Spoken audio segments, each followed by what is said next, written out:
আসসালামু আলাইকুম, স্বাগতম আদার গল্পতে। আপনি যদি ভয় পেতে ভালোবাসেন তাহলে আপনার জন্য এই ভিডিওটা।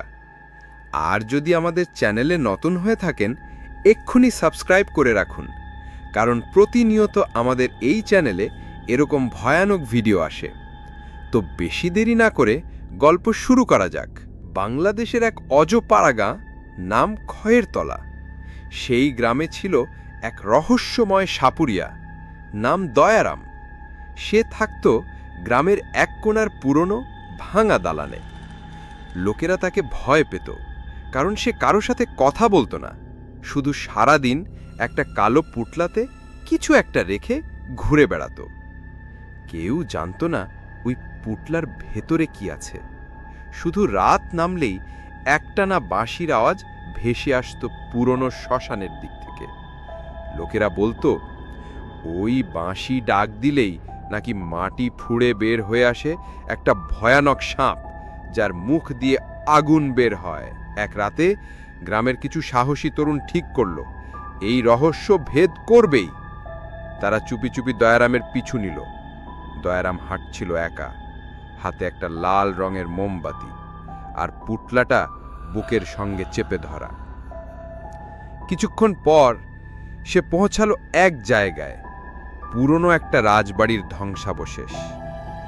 জায়গাটা এতটাই ভৌতিক যে গাছগুলো পর্যন্ত মৃত, চারপাশে যেন দম বন্ধ করা নিস্তব্ধতা। দয়ারাম সেই পুরনো দরজার সামনে দাঁড়িয়ে বাঁশি বাজাতে লাগলো, এক টানা সুর। আর তখনই মাটির নিচ থেকে কেঁপে উঠল জমিন। হঠাৎ ফেটে বের হলো এক বিশাল সাপ, কালো চকচকে, লম্বায় প্রায় 10 ফুট। তার চোখে লাল আগুন, আর ফোঁস করলেই গাছের পাতা ঝরে পড়ছিল। এই সাপটা কিন্তু সাধারণ সাপ না।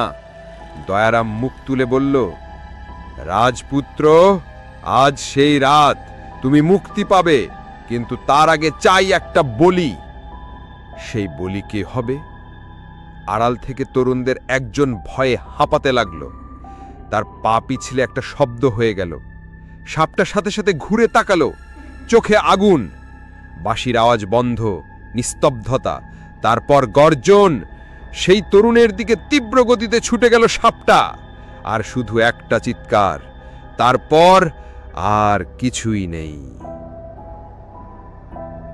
পরদিন রাজবাড়ির ধ্বংসাবশেষের কাছে মিলল ছিন্ন ভিন্ন এক দেহ।